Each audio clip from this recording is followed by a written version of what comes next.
good time last night? Raise your hands. Super. That leads us to the next part of the bit, which is how many of you are excited for the next day, which is today. You know, we often keep wondering, are we more hungry? And we say, no, we're not hungry because we just had breakfast. But guess what? We're always hungry for newer perspectives, newer insights flowing in from our audience members. So what we're going to do is get the first session started. And it's a leadership keynote panel. We've got a fantastic set of panels joining us. Because the topic that we're focusing on is purpose and people power. So we're going to focus on the brand, the culture, and most importantly, the employee experience imperative. So on that note, looks like our speakers are all mic'd up, so let's go ahead, let's get the session started. I'm going to firstly invite Tejas, Kadakia, co-founder and director EasyRewardz, who will be moderating the panel discussion. Well, up next, let me quickly invite Subroto, who is the Chief Operating Officer, DIAGEO India. Let's have Subroto. Take the first seat right over here, sir. May I also please invite Dipu KB, Senior President, Head Operations and Customer Service, Bajaj Allianz German Insurance Company Limited. May I further invite Priya, Gilbile, COO, ManipalCigna Health Insurance Company Limited. Well, they surely are wearing 6 years of power, if I may put it that way. So on that beautiful note, let me also invite Padma, Gupta, Director, Human Resources and Customer Experience, Hafele India Private Limited. And finally, Mr. Manish, Dewan, Executive Vice President and Head Customer Services, SBI Cars. You know, it's a power pack day. Can we have a power pack round of applause? Come on, one time. That's right. That's the noise we're talking about. That's the voice we're talking about. Let's get the session started. And with that, Tejas, over to you. Thank you. Good morning, everyone. On the second day of the event, hope everyone had a great evening last evening. Yes? Yes. I cannot hear anyone. Yes? Yes. So, you know, we have a great panel session and we had a great meeting just before to understand what an employee experience can do to a company. In this digital world, you know, and when millennials are coming in, their expectations on how a company should treat them, their engagement, their productivity, the expectation on that is to the next level. And post-COVID, I don't know if you guys are reading, yesterday I was reading an article, so 800 people left the company because they've been forced to work from office. So the next level of employee engagement is coming in. So today's topic is going to be how these companies across the board, from small companies to extremely large setups, are building in or imbibing the concept of culture, the brand, and assimilating the experience that they've had to build a better employee experience, and then using that, how we're building a better customer experience. So we've got a great set of people from diverse industries, right from the new term which I learned today, the alphabet industry, to healthcare, to insurance, to, of course, the part on luxury, which is Hafele. So we've got a really good set of people coming in. So we're going to learn from them on what they've done, how they've improved their experiences at their company, learn from their mistakes, and see how we can use that for our own companies. I mean, I think it's going to be a great learning session for me, for sure. And what we're going to do the last 15 minutes, I have created a rapid fire for all of them. And Harish, if you're here, love to run a poll on who actually gets the best rapid fire, and we're going to get some special rewards for getting that done. So let's start, if everyone's fine. Yes, everyone ready? Yeah. All right.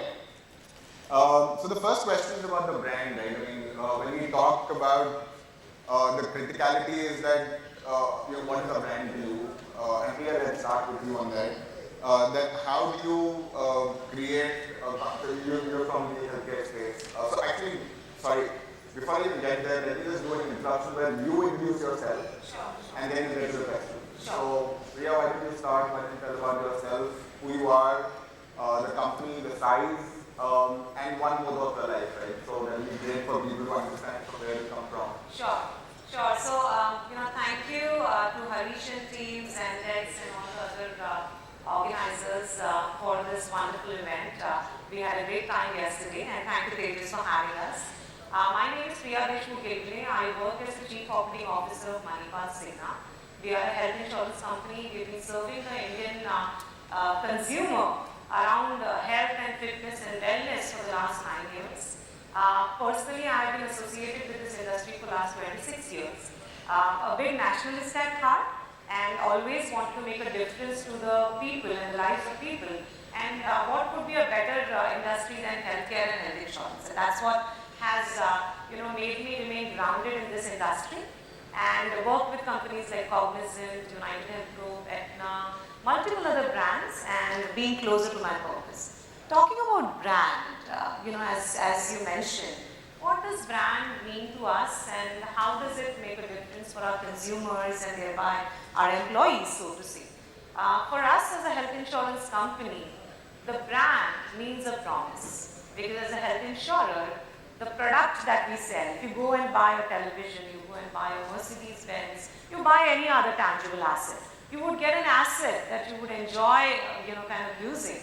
But health insurance, it's a promise that we make to our consumers that, God forbidden, if you're unwell, if there's something that is not so, good for you, your family member, we will take care of all the other hassles and, financial burdens that may, kind of ensue because of those kind of issues. At the same time, it's a promise to keep you healthy, keep you your life force and your vitality on, because health insurance over the last 3 decades has transcended from just being a inpatient care, a sick care, to fit care and wellness and so on and so forth. So for us, that's the brand that we represent, and keeping the vitality and the nation fit and healthy.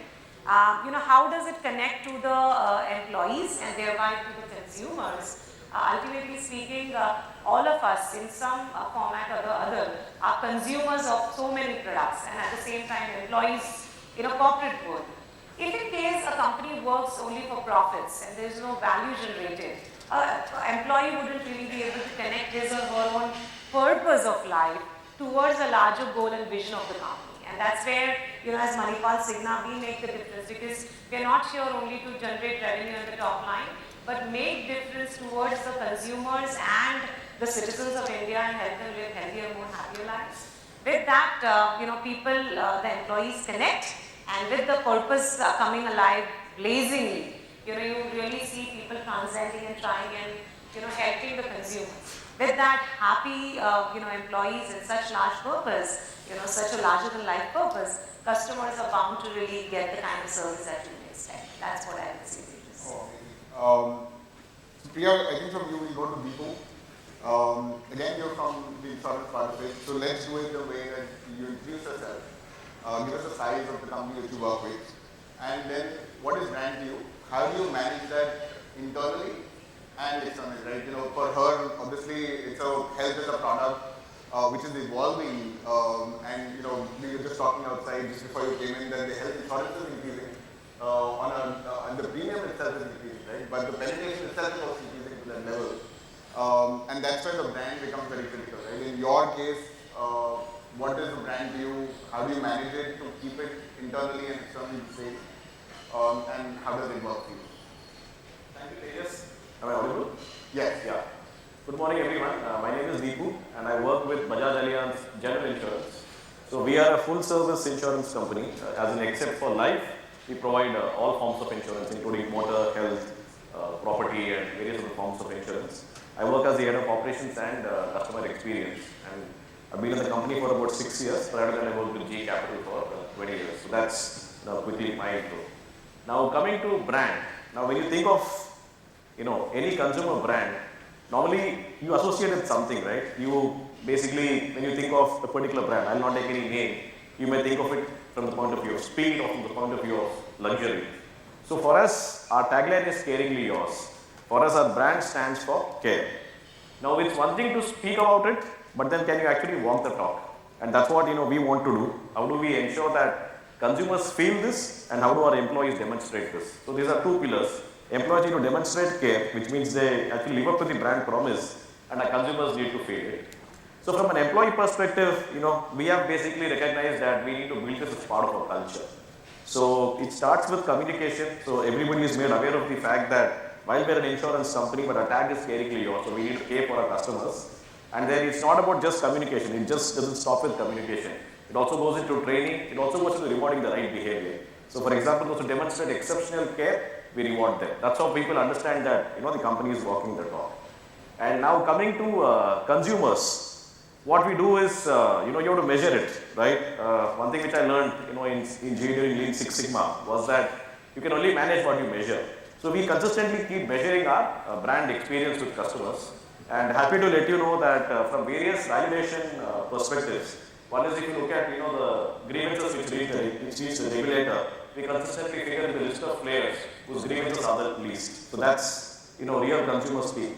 The other is when we get an independent Net Promoter Score study done by independent market research agencies, we have consistently come out on top and by significant distance over our competitors. Having said that, it's a never-ending journey. You need to continuously invest in it. There are new employees joining you all the time. Consumer expectations are rising. So it's something which we do day in and day out, and there are no full stops. I think NPS is a great way to measure, and I think to be at the best of it, I think that's the next level of experience which you're giving in. Let's go to Manish. I think you've come from the whole domain of cards where customer experience becomes the most critical part of it. And it's all about the brand there, right? Because everyone who takes a card, the brand matters and what they're carrying as a card. Why don't you tell us about who you are first, what you've been doing, one more of your life, and what is brand you as a company? How do you manage that internally and externally in your business line? Hi, my name is Manish, Dewan, and I head customer experience for SBI Card. Prior to this, I was the Chief Sales Officer for SBI Card, building a lot of business for the company. Now, as a product or a brand, and I've spent about 30 years with American Express, Standard Chartered, SBI Card, 8 years in banking, but I have a very long association with credit cards. My first one in this country, in cards was 92. That was almost the first, the second issue of credit cards in the country. Now, the way I would first talk of the product or the company or the brand is in very simple ways. Cards enable you to buy what all my colleagues said. So, the brand promise that we have at SBI Card is make life simple. And I would expand it a little bit, from a credit card standpoint is make life simple and better. And also, our parent bank is SBI, which holds majority share in the company. And SBI stands for trust. So there is an overarching, brand promise of trust, which carries over to any other SBI company. But the brand promise is make life simple. And I'll quote you an example. For example, and how do we do that both today and as in the past? Means a lot of you are young people, but I must tell you that at one point of time, if you wanted to undertake international travel, you would have to fill a form, submit some documents, take some traveler checks, foreign currency notes. You have to really plan, in terms of traveling and going out. Because you carry a credit card in your pocket today, you can plan to travel today evening. You could, so long as a visa is available, you don't have to bother about the financial planning side of it. You don't have to keep that amount of money with you in the bank account for being able to do it because you have a limit on the card. So making life simple and trust are the two underlying, the most important things. So we focus as a company a lot on saying that how can we make your experience frictionless, better, how can we simplify. Simplification word is a slightly broader term. One of the very popular things on credit cards are, for example, the offers, cashback offers. If you look at the young people today, it's also enabling aspirational lifestyle in a way. Because if I have to expand the word, making life simple is that when you want to buy a smartphone today because it is getting launched and you are a youngster of 25 years of age, it's easy to go on to an EMI plan, buy the particular product, get a discount, and this is a hugely popular scheme on credit cards. So enabling a sort of a lifestyle, making life simple for people as far as making payments is concerned. It's a digital payment product, and the whole theme about the digital payment product is that make life simple for people. And then the world has changed as far as digital payments is concerned. You could go to a place, you have no cash. You were sending somebody to a departmental store to buy a UPI payment, a card payment, enables you to do that. And also feel that our country is one of the most advanced as far as payment industry is concerned. Even the regulator is the most advanced. And normally in a lot of industries, people look at developed markets and say that US is doing this and will follow this particular practice and will come later. But as far as payments go, I think markets like India, probably China are far ahead in terms of what they're able to do, and a lot of research and development on this is happening in the country. I was at a workshop, where the concept which was going on that it's not yet come and it's slightly dangerous, is that you can think and pay. You can make a voice payment. Which means if I'm checking out, of a store, I can say 5,000, pay 5,000 bucks and 5,000 will get paid. We're not yet there, and it has both sides to it. But those are the things. So when we work as a company from a brand standpoint, whether it is the product value proposition, honoring the promise to the customer, the process that we offer for build trust and make life simple is what we typically focus on. So that is something known to everyone in the organization. So that becomes your core value, the determining the decision-making process in the company, and that keeps us aligned both to SBI Card of the company and to the parent. Just opening up also to the audience, if you have any questions, instead of leaving it to the last, happy to answer them. We'll keep it more conversational instead of just doing a monologue. So if you've got anything, just put up your point. We're happy to discuss it. I think there's someone, yes.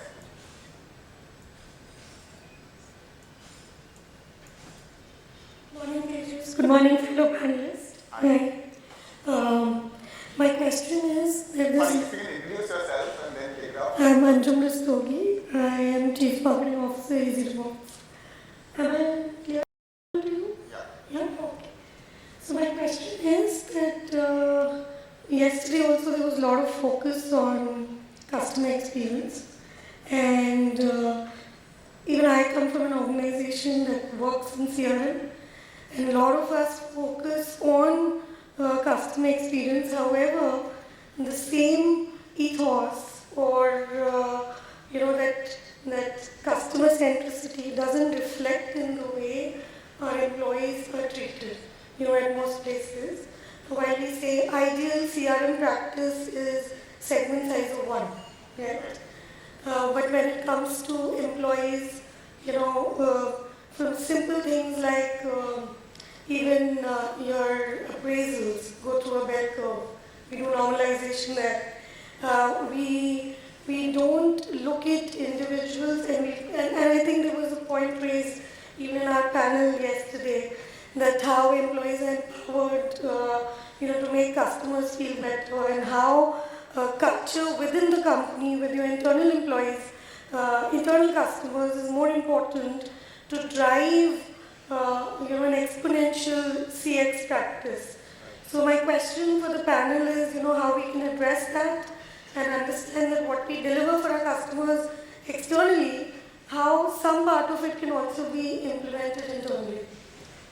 So you're trying to ask two parts. If you think one part is how do you build the culture? Is that the first one? And how does the culture work for employees? I'm saying that the position that a brand takes with its customers, do the same values get reflected in the way they treat their internal customers? Sure. Anyone? I think everyone wants to talk.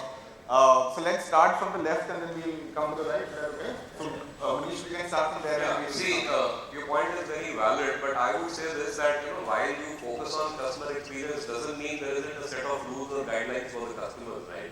So when we sell a credit card, there are terms and conditions of usage of a card also. There is a limit, there are charges, there is fees. And same goes for employees. When you work in an organization, you got to keep them happy and keep them engaged, but you also have a set of rules to run the company because there are a larger number of people out there. So in both these things, how do you align, for example, is transparency. So what employees necessarily don't have a problem with the outcome, but they have a problem about the transparency of the process. Same goes for customers. They don't have a problem of what you are giving them so long as you are telling them. It's the say-to ratio which is more important. If you're communicating correctly, then customers are happy because you're transparent in the way we are communicating. I think the same goes for employees. So I would say there are still common themes and binding factors which can combine and align these.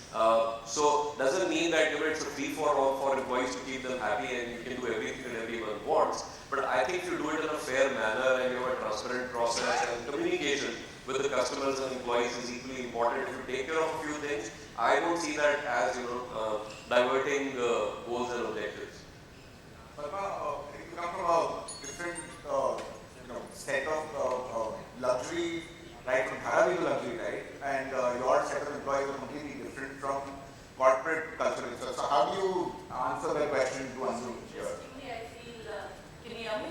Yes, very well. So interestingly, I feel well poised to answer the question because 2 decades in human resource and a little less than not even 2 years into customer experience. So I think the basic thing to understand is that your employees are people, your customers are people. So at the end of the day, if you understand people, then you understand more.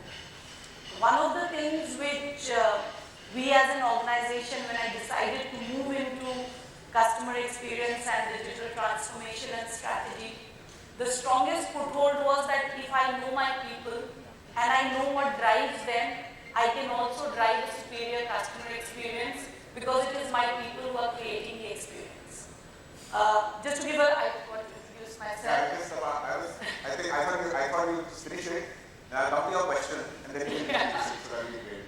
So, should I introduce myself? Please go ahead. So I'm Padma Gupta. I am heading HR and customer experience for South Asia for Hafele India. It's a German luxury brand. So the marriage between the people part of it and the brand and the customer experience part of it. So if you look at the brand part of it, we are very open. It's like a kite flying in the air. Our brand tagline says, let's reimagine.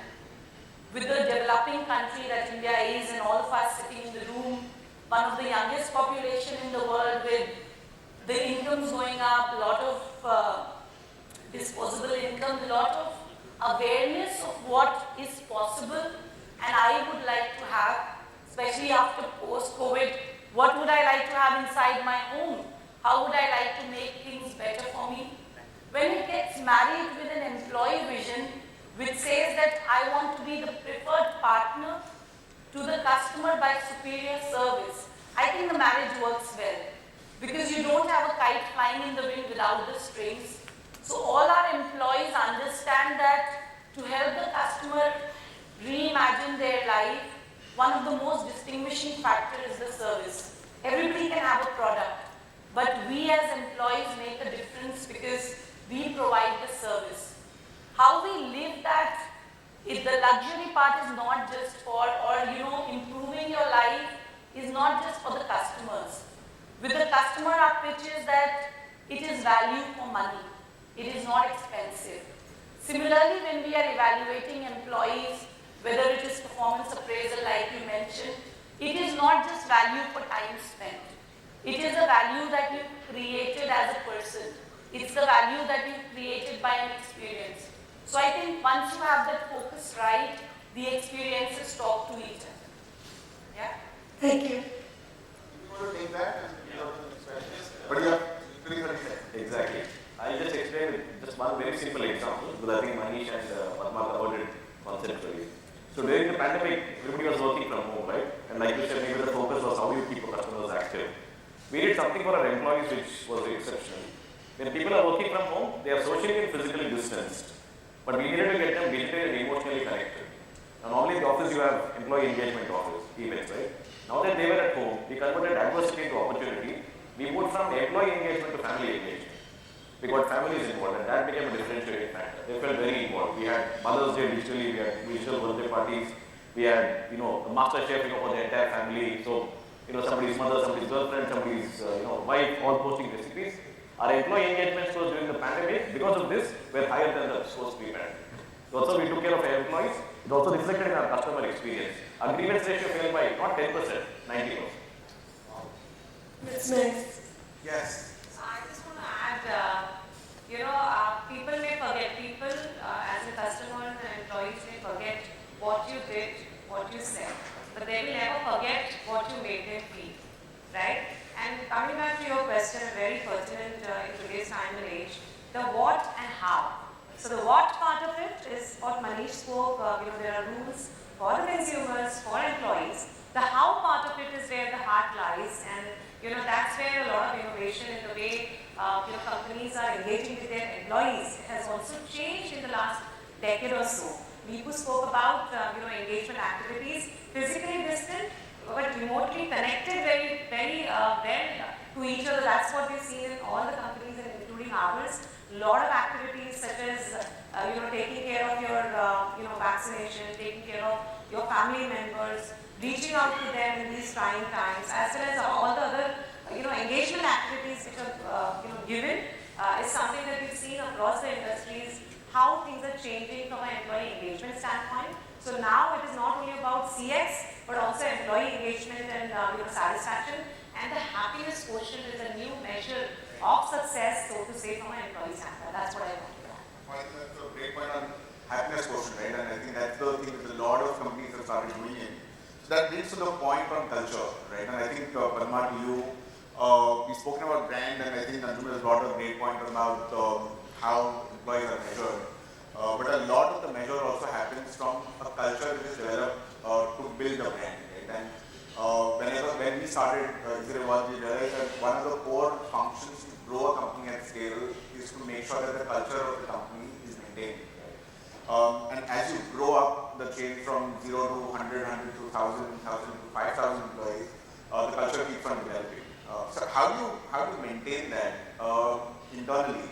And how does that, in your world where the point that you have brought in that you actually are getting people from Dharavi to build luxury, and they might not have the money to afford it, but they have the skill to be able to make that for a guy who's living in Malabar, right? So how do you keep that culture going, and how does that work for you? What are the things which is maintaining that culture within the company? I think as a brand, as Hafele, one of the things that we work very closely from the culture perspective is the values that we have. So we are a family-owned organization, and our worldwide chairperson is a woman who's a trained carpenter. She can, install things for you. So the value for being able to do things on your own, and there is no embarrassment because you are a carpenter or a technician or an engineer. So I think that drill down from the top is a realization which brings pride in everybody. Second is, at the end of the day, like you said, my technician might stay in Dharavi or Kurla or Andheri or any part of the city. If we take Mumbai and he has a customer who is an ultra luxury customer in the Kolaba or a Malabar Hills, I think one of the things which work for us is empowerment.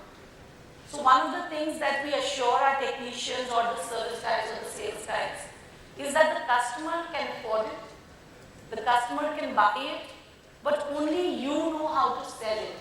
You know how to service it, you know how to make that thing work. So the empowerment is an equal at both ends.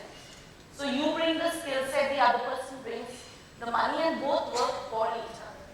I think that has really worked for us as a culture throughout.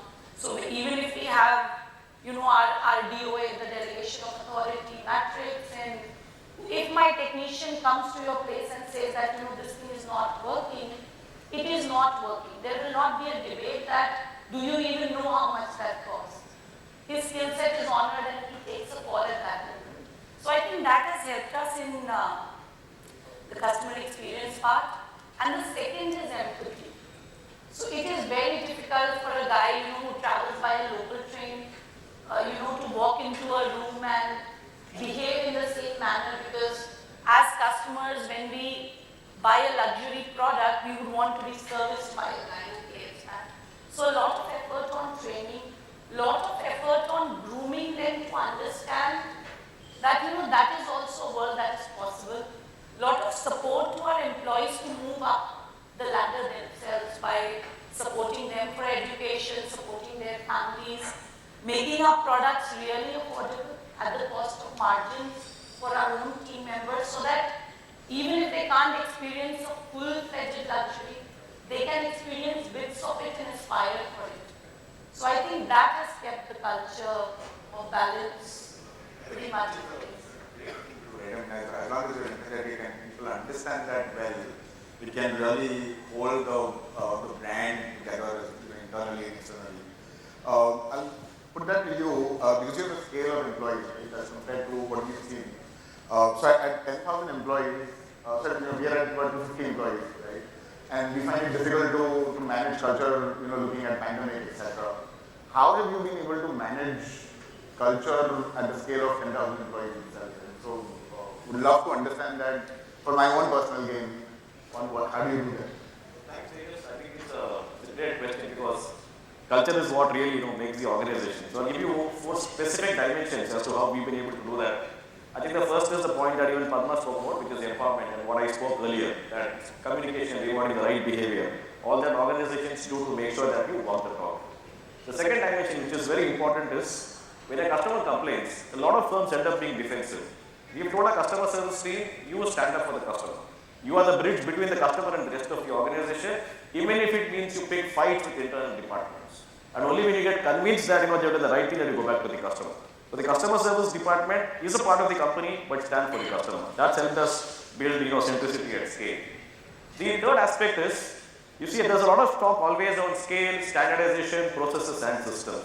But when it comes to customer experience, we need to understand that the key is exception management. The SOP has failed.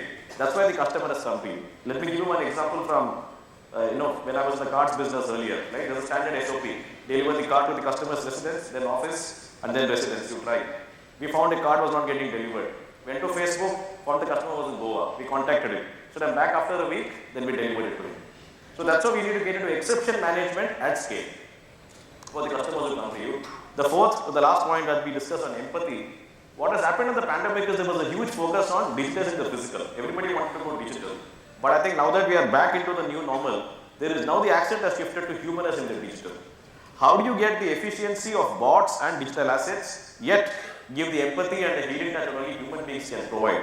Because customers come to you during their bad times. So I think these 4 dimensions, have helped us build it at scale, the culture of care. Great learning from you. From here, Subroto has been very, very patient. So I'm going to come to you.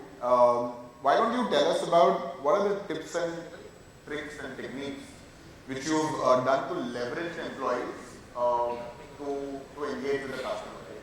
And you're in this business of alphabet, and I love that word, where it's all about celebrating life, and there's something which is completely recession-proof. So how do you make that happen? On what are the tips and tricks which your kind of company where you've got regulators who are at one end who are extremely strict, and what you're talking, the customers have evolved beyond all of us. They understand what our drink is. How do you manage that completely? Give us some tips on how you're leveraging the employees to make this happen. Thanks, Tejas. So I'm Subroto. I work with DIAGEO, Chief Operating Officer. So Tejas, as we were miking up on the corner, as I saw that you asked a question, the lady asked a question, look, how was last evening? And the moment the mention of the last evening came, there was a buzz of energy in the room. Yeah? Because it was about celebrating and having a really good time. So that's what we are in the business of. We are in the business of helping people celebrate life every day, everywhere, through our iconic brands, like Johnny Walker's, Smirnoff, and the likes. So to come back to answer the question, show of hands, before I answer that, how many of you remember grade 2 mathematics Venn diagram? Very few hands going up, which is not good news. But I'll just talk a little about how does DIAGEO think about it. So taking a step back, think about it as 2 circles side by side. The first circle is about the context of people. Okay? And I'm going to take the example of India and talk about what you call the millennial takeover. Any idea about how many millennials in India today? In crores? Take a shot. There are about 130 crore and all. Anyone wants to take that? You can go wrong, that's fine. Yeah. Getting there, we're roughly about 44 crore millennials. These are people born between 1981 and 1996. Yeah? They are already about a third of our population. They are already about half of our workforce. They contribute to 70% of the household income. 3 stats. Okay? So you see that it's just getting larger. What are the implications? The implications are larger than you realize. It essentially means that not only is this cohort increasingly the larger chunk of our workforce, they're also the largest drivers of consumption in the country, be it our products or be it our services. Okay, so stay with it. The second piece is that if that's the cohort of our workforce and our consumers, what are some of their motivations? So they want to engage with brands, with businesses which have a purpose. They want authenticity, they want transparency, they want appreciation of diversity. These are the kind of things that really get a sparkle in their eyes. If you look at them as employees, the days of pool tables and free lunches are gone many years back. This is really what they are looking for. And if you treat them as consumers, they are looking for businesses and brands that are bringing all of this to the table. So that's one part. So you as an organization, we as an organization have to tap into these motivations that these people have. So our brands, our culture and our people experiences have to deliver that. So that's one part of the circle. The second circle is of the industry that I work for. As I said, we are an alcohol industry. This industry has had a long history and legacy. A lot of it has baggage. And coming from the industry as employees, we have to reframe the industry. We have to reset the relationship that this industry has with regulators and with consumers at large. We have to transform this. Now, overlap the circle. This is where your Venn diagrams come in. And what you see at the intersection is the motivations for this cohort as consumers and as employees, coupled with the task at hand as employees of how do you show up to these people as an industry. And we have our people who really are ambassadors of what the company stands for. We engage with our consumers through these people. So we want our employees to feel as change agents of how to transform this industry. And going beyond just having a good time in the company, move to a slightly higher order level of engagement, which is they are a part of this journey of transforming this industry, of tapping into the motivations of this new generation, this new consumer that is there. So that's really where we come from. And a lot of the experiences that we then stitch up stem from there. One of them, for example, is about what is the role that alcohol should play in people's lives. We are among the few categories which says don't consume too much. Consume in moderation. You have to be responsible with how you consume a product. And our employees play a very, very large role, for example, in doing this, in how they role model it themselves and what they go out to say. The second example is, historically, this has been a very male-dominated industry. So, hence, how do we spread the message of diversity and inclusiveness? We start with our organization and how people really feel within the organization. I, for example, am a teetotaler. A lot of people ask me.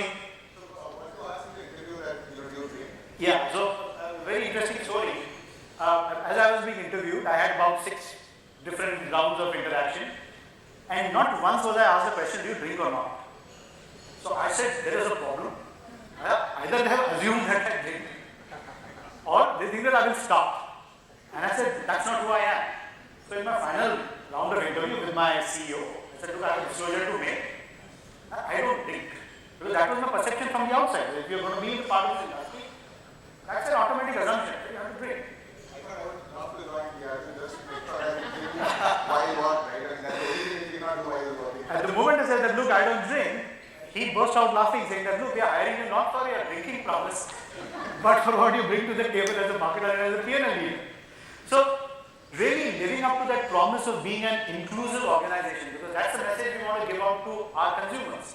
And through the employee experience, that's an experience that I carry with me. So that is just an example. So it's essentially sitting at the cusp of these 2 concentric circles, which then we try and overlap and how we shape our employee experiences and proposition.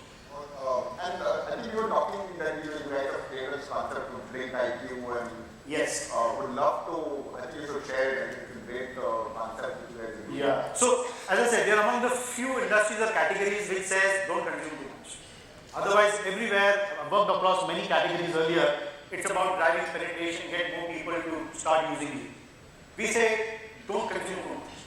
Drink in moderation, because if not used with moderation and with discretion, the product can have adverse impact. Okay, we want people to celebrate life and not go the other way. So we have a very big platform and a program called Drink IQ, www.drinkiq.com. Log on to it whenever you have a break.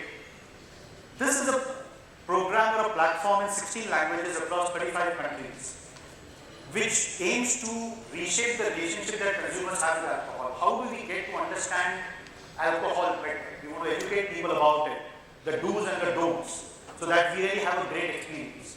So, again, an experience and a proposition that needs to go to the consumers, but is driven through employees. Our employees role model that and then take it to the consumer. Coming to you, Priya, honestly, you learned some tricks about it, but how you actually take that to the next level. How do you solve customer problems? How do you, as an organization, how do you solve customer problems? And which benefits both the employee and the customer. Right? So, what are the things that you've been doing as an organization? Obviously, you've grown from where you are, and how that's evolved. Would love to understand that from you. Sure. So interesting conversation and good insights, across the panel. Talking about solving the consumer problem. First and foremost, acknowledging, and trying and understanding that it's not inside out, it's outside in. You can't really, say, oh, everything is all right, I followed the process. I like what you mentioned, empowering the customer experience and customer grievances team, because ultimately speaking, it's the consumer who has to be at the center of whatever we do. So, acknowledging, in the first place that today's aging time is not about your speed, your agility, and what you can deliver, as a brand, as a company. It's about what is the consumer really expecting, and the consumer is expecting lightning speed, agility, instant service. You think about it, and I like what Manish said. You think and you pay. So those are the kind of motivations or expectations, the category shift that we're seeing across various industries, including health insurance. Aligning your question to health insurance.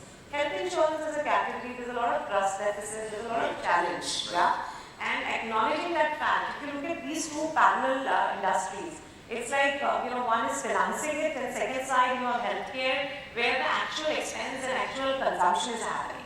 How do you really slap it together and have, kind of cohesion and more trust built in across both of these industries? So you have health insurance, which is highly regulated. There are rules and guidelines that we are supposed to follow. Healthcare, so to say, and I represent both industries. Fortunately, I worked for both industries, so to say. Healthcare, unfortunately, is not regulated. There are councils and MCI and all the other parameters out there, but the regulatory body is not existing. So how do you really govern and drive utilization in the interest of the consumer? So when the consumer goes into the hospital, into care giving setup, it's like a little bit of a black hole. You have very less visibility, so to say. So how do you really, build that element of transparency and trust? Solving consumer problem, and really connecting it to the larger bit of purpose. Because today's millennials and today's employees, not only millennials, most of us really want to see what is the big picture connect. Whatever I'm doing, how is it helping the consumer at large in the industry and the country? Unless you have that connection, you really don't feel that, job satisfaction. You're just going and doing some work, coming back, earning your paycheck. So that's really the motivator, so to say, for the employees. Am I solving the problem? Am I really helping the consumer? Am I solving the trust deficit, so to say, in the industry? So as a brand, we've done a lot of campaign around Baat Kijiye, around, basically speaking, the trust bit that can be built in. And during the COVID times, we did a lot of campaign around mental health. It was nothing to do with penetration of health insurance, buying health insurance. It is about making these connections and the bonds in the society more stronger so that you can really be there for the consumers. So, I would say, customer. Baat Kijiye is a good concept, right? Baat Kijiye, because at the end of the day, during COVID, as Dipu was mentioning, it was about socially distant and not really, having that breaking of those bonds and that affinity across the society. I think those are things that I would say would make a lot of difference. Oh, awesome. How about you, Padma? I mean, again, it would be a different world altogether in the way you come from. So how do you solve, because your customer problem will be, fit nahi ho raha hai, nahi dikh raha acha. So how does your employee and that customer connect to make that happen? So I think one of the things which is happening in the industry is that the current customer is very aware. Right. So now if you want to build your kitchen or your evening, your bathroom, or you want to build a new wardrobe, the customer is extremely educated. You will research and then decide to put which sliding you want to put or what type of kitchen you want. So one of the things which we also try to do is how to keep up with the mindset of the customer.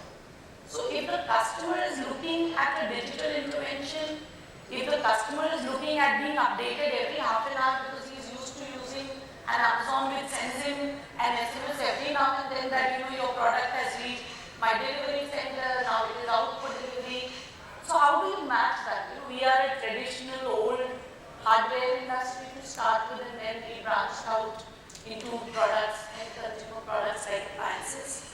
One of the things that we've done to match the experiences is a lot of digital transformation in the way we work. For example, taking you to like from COVID times, my hob is not working. I cannot cook food in the house. It is COVID time. I will not allow food from outside the house, and I will also not let your technician in. Now you tell me how to get it going. So there, as an organization, you have to innovate. And I think that is when we quickly geared up. We discovered video calling and video helping servicing. We trained all our technicians and engineers across on how to use it, the devices across, so that the smaller issues which the customer faces are solved in the comfort which the customer wants now. Secondly, I think every industry did it, lot of assurance to the customer that the person who is reaching you has this medical history, he's never had COVID, his vaccination date was so and so. So like, I think we mentioned transparency and open communication. It also makes the person going in confident, when he rings the bell and you open the door to be serviced by the guy, that confidence then reflects in the person's ability to give you the right service. So I think those are some of the things that we do. You have to think a step ahead of what our customer will be needing to want. Add one point. Sure. Tejas, during COVID, insurance is basically sold physically, through advisory in person, and COVID pushed us in many ways. And there was a lot of physical, not that digitization and digital modes were not there, but during COVID, we all were tested, and overnight, all your BCP plans, kind of worked, so to say. So I must mention a couple of things and changes that we as an industry and we as a company specifically. So, like physical copies of kits, we changed those and we sent QR code based, contact cards where you don't need to really, access anything. It comes as a short link and you can access those. We launched consultation helpline, for all consumers, irrespective of whether the product had it or did not have it. In the interest of the consumer, teleconsultation guidelines were very stiff. We made representation to the regulator and the council, made that facility available for lakhs and lakhs, almost 10 lakh customers, free of cost, so that they could access the care and thereby build that transparency that we talked about. Apart from that, relaxed product guidelines where there's a waiting period. For COVID, we relaxed those guidelines. We kind of waived off certain co-pays for vulnerable population.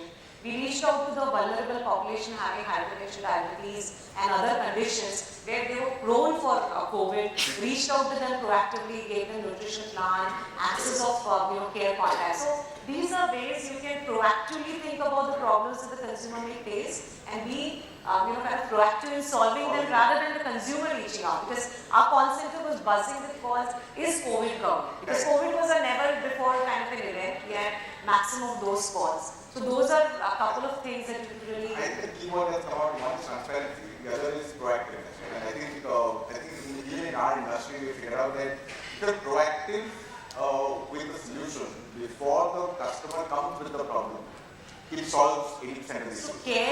you care enough and have the empathy, connect with the consumer and communicate. I would say care, connect and communicate. Those are the principles, yes. I think that's a super one.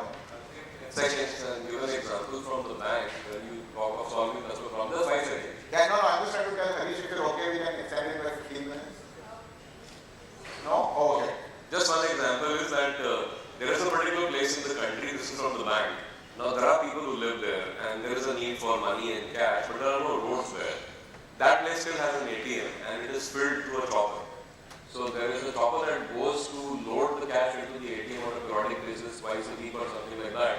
And there is an SBI ATM that works there to give cash to people in a place which is not reachable by road or any other means. Wow. I'm going to come to Subroto because we are short of time. So give me some experiences in your industry which you had, which you done something differently. And if you were to do that again, what would you change?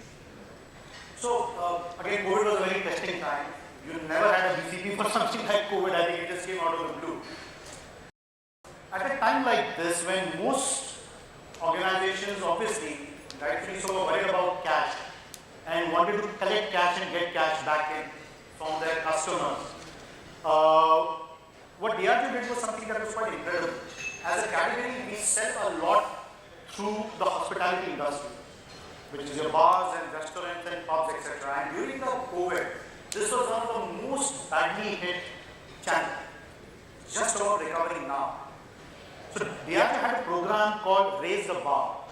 This was again a global program, which essentially was a support program for this industry to bounce back. And remember, this is 2020. This is the first wave of COVID, when all governments are going ballistic with lockdowns because nobody knows how bad it can be.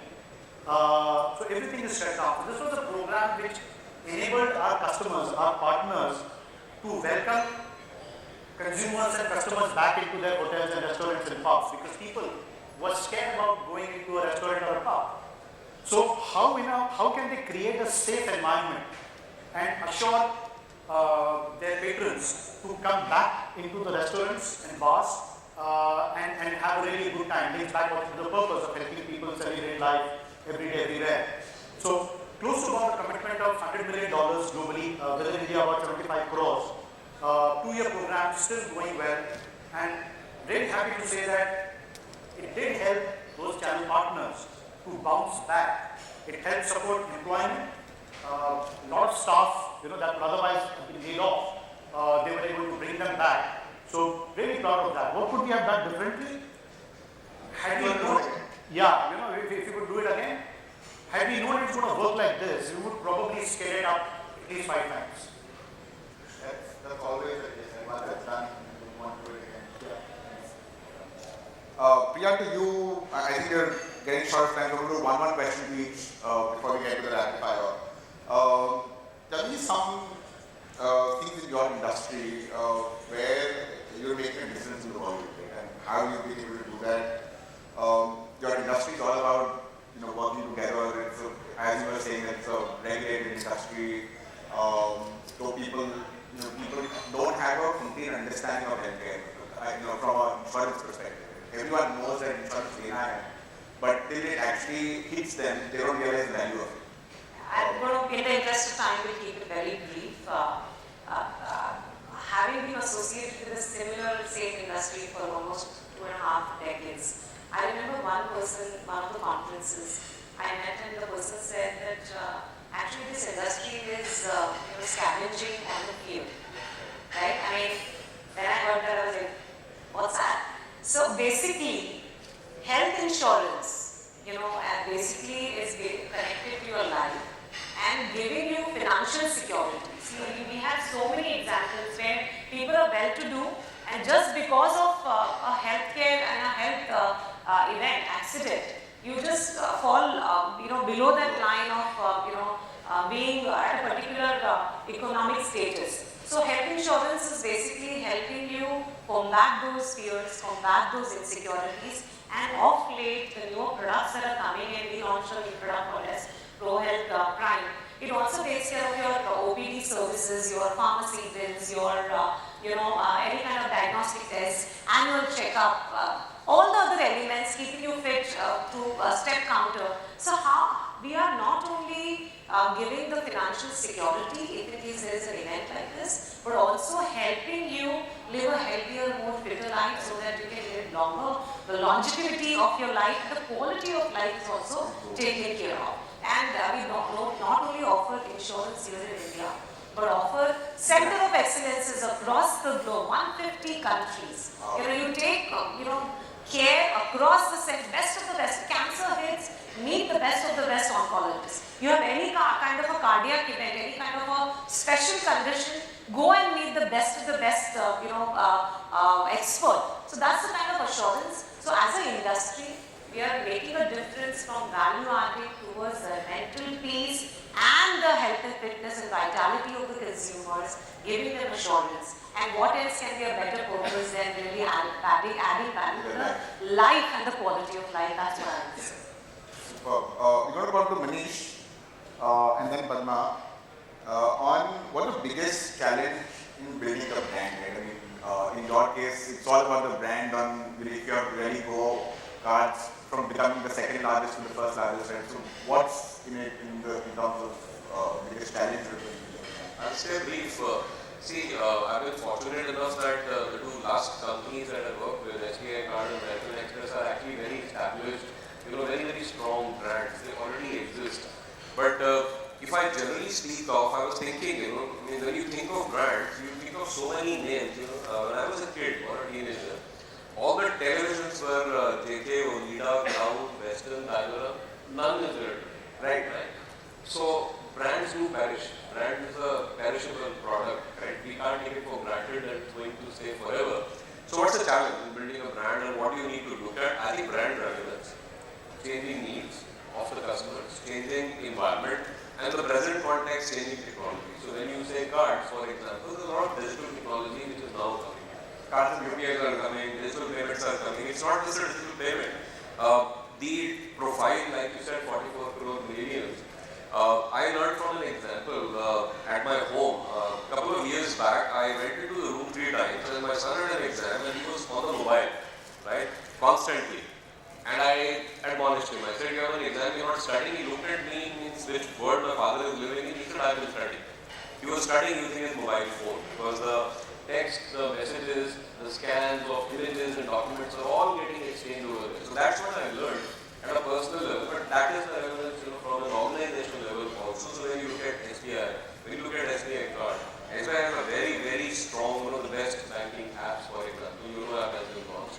SBI Card has a standalone, the only standalone credit card app in the whole industry, which is very highly rated. So we put a lot of focus on these, that this generation and the customers, they need everything fast, they need it convenient, they need the technology, they need the use digital. So to stay relevant to the changing market and the changing environment, the brands will have to continuously evolve to cater to that. Otherwise, they can't follow. You last question. What are the potholes you need to look at once you're implementing this whole experience? And you've been through a lot in terms of scale. So, what are the new things which you would love to tell out there on what are the potholes? See, potholes are, they come with the territory, you try to, right? When you scale up, employee experience or customer experience. I think what you need to watch out for are, 2, 3, dimensions in my experience. One I covered earlier, which is the entire focus on exception management. Because a lot of people are, typically when people are, onboarded and you teach them about process and systems and how to handle the 99% which goes right. But if you can tell people how to handle the 1% which is likely to go wrong, that clearly helps. The second is, if you see, by and large, there is a lot of bias towards rewards, right? But penalty, is equally important. It's not just about rewarding the right behavior. You also have to call out, behavior which is not in consonance with the culture of the company and, ensure that, because only pain can change behavior. That is, the second aspect from a model perspective.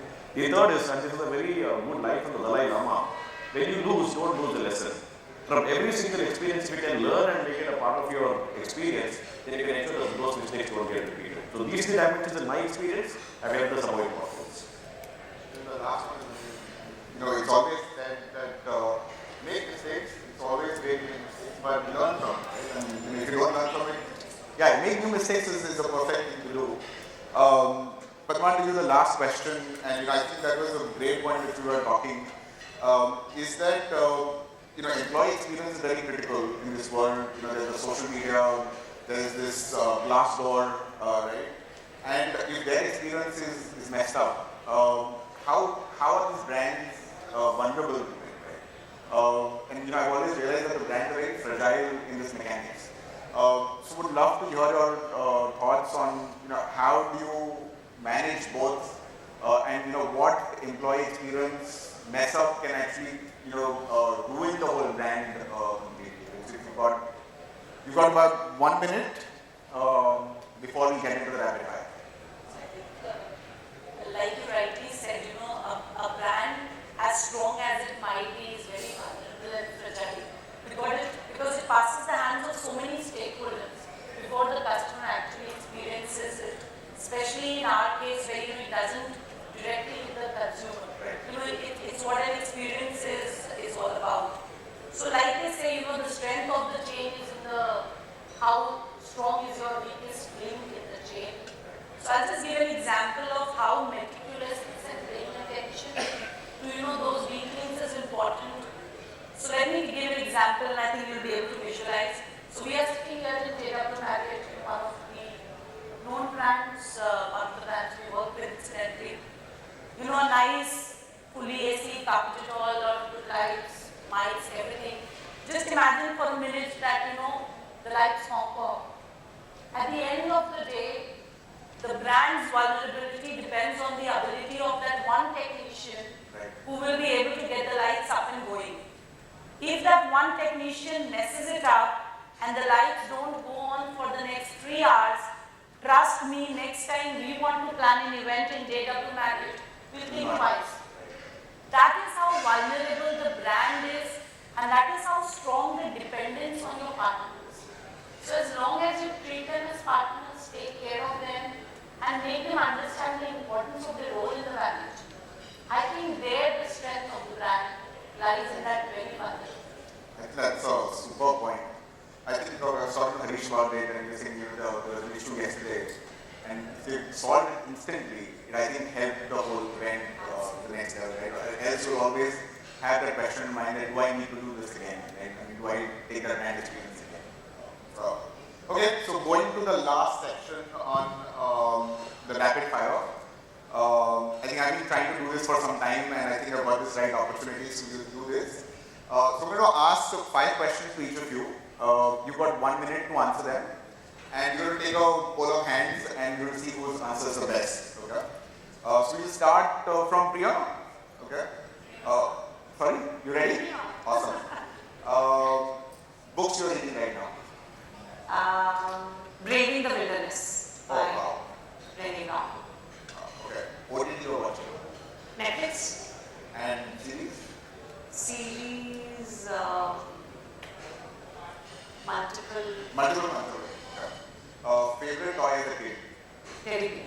Teddy bear. Oh, that's cute. If you had one superpower, which one would you choose and why? I would, one superpower, to find a way to have the whole world never experience lack of food and poverty. That's a tough thing to do. Which company do you follow and who you would want to become? Apple. Okay. If you bumped into the PM at the airport, what would be the one thing you would want to tell him? Thank you for all the good work. Please set up a health rating. COVID taught us. No, I completely agree. Last one, tough one. Which is one thing which you've learned, which you've not had an answer on the internet? The power of connections, COVID.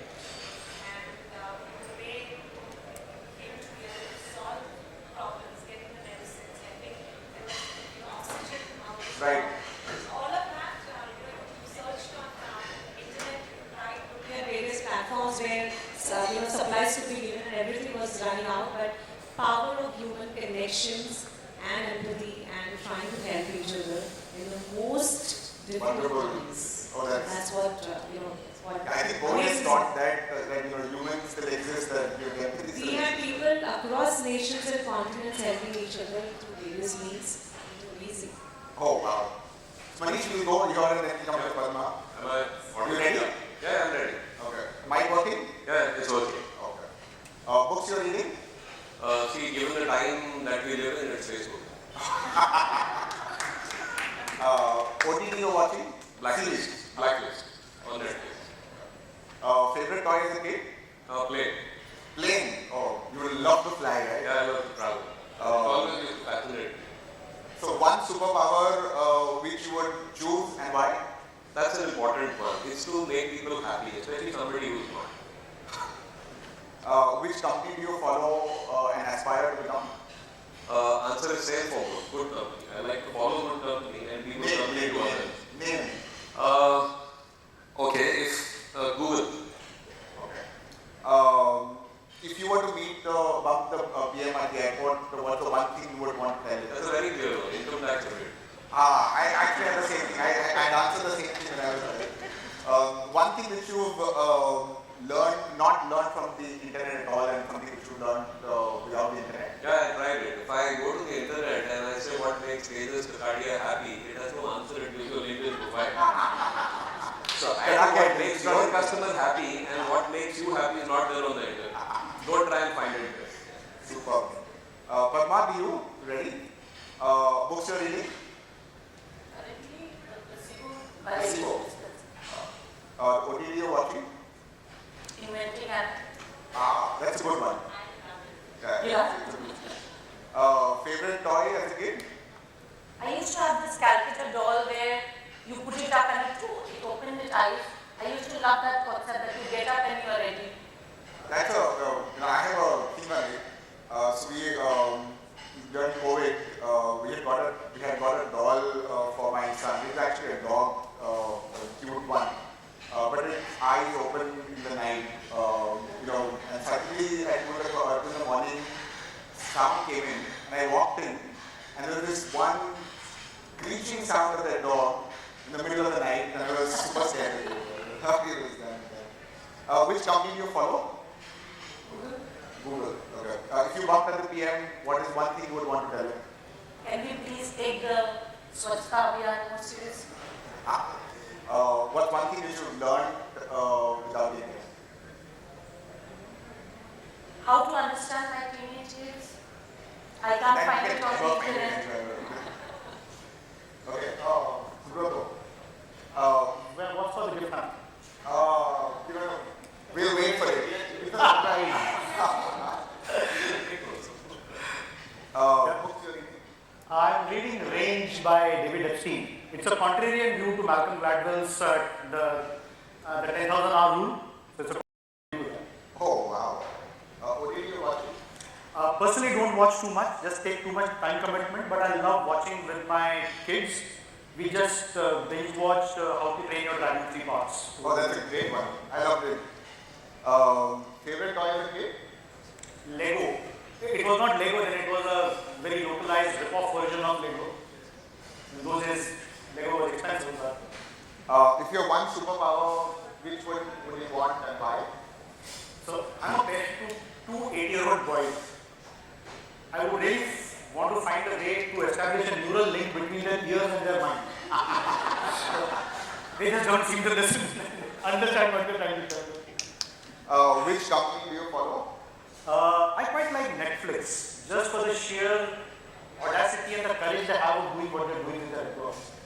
I'm disregarding the recent quarterly results, but If you bumped the PM, what would you want to tell? Except that make alcohol free for all, what else? no, I wouldn't say make alcohol free for all. I just tell them that look, this industry contributes 1,50,000 crore every year to the exchequer.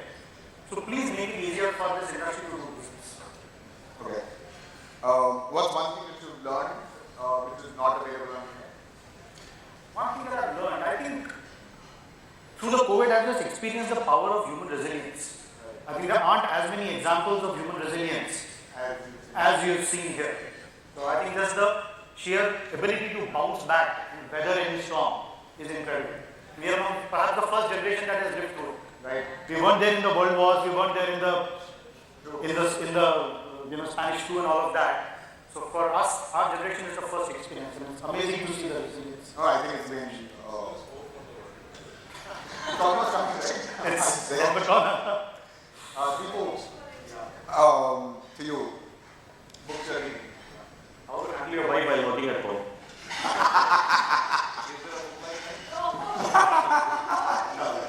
There is a compilation. He's right. OTT or what? Amazon Prime. And Philip? Jack Reacher. Favorite toy as a kid? Train. There's a plane and there's a train. Wow. If you have one superpower, which one would you want and choose and why? I'd love to fly because I like to travel. So if I had wings, I would fly across the entire world. Not worry about scale. Yeah. Which company do you follow and would want to aspire? Walt Disney Company, the way they've been able to, get entertainment going for everyone, I just admire. If you bumped into the PM at the airport, what's one thing which you would want to tell? First of all, I came show, and then I'm basically, telling saying that, India was #1 in global GDP, few decades ago, just get back there. Wow. And the last one, what's one thing you've learned which you didn't find at India? I think when you travel, the variety of places and people that you see, you don't get down there. That's true. That's it. Thank you, everyone. If you have any questions, happy to take them. One question there. Is it okay if we can take the questions offline because we're sort of changing the format after this? One last question. If that's okay with you, I'm so sorry, but Okay. we really don't have time. Very sorry about that. Thank you very much. Alrighty. I'm going to request our panelists to please remain on the stage, and I just hope this becomes a rule for every panel discussion to have such an interesting rapid fire. We actually get to know our speakers even more. We love it. And can we have a special round of applause for that final segment as well? Besides all the insights that we gathered, I'm going to request Tejas to please do the honors of presenting the mementos to all our panel members as well.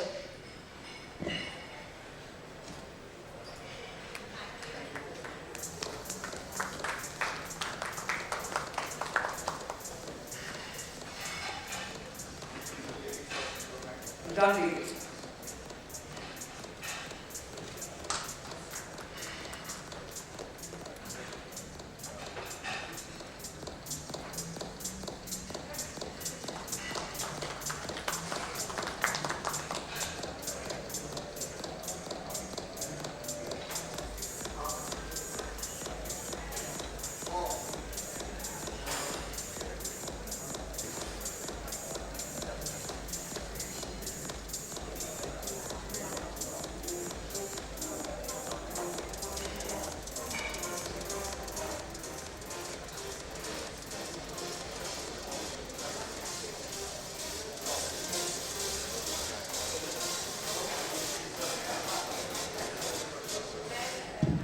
I must say that was a fantastic start to the day two of the conference. Fantastic panel discussion as well. So we'll have a group photograph.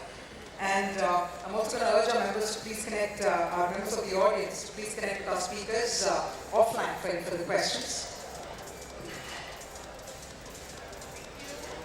Thank you so much.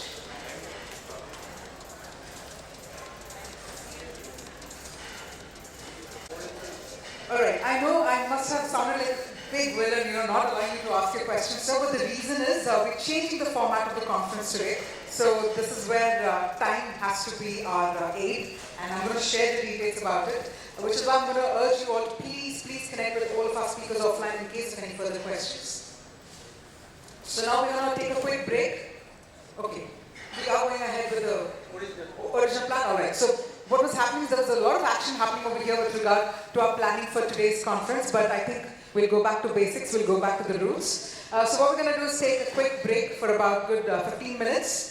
And this is where I'm going to urge you all to please hang around with our speakers, ask them your questions. We'll come back in 15 minutes for our breakout sessions. Let me inform you all, what we're going to do is track A. I repeat, track A will be taking place on this stage, and track B will happen on that stage. So track A, the session is around technology and analytics.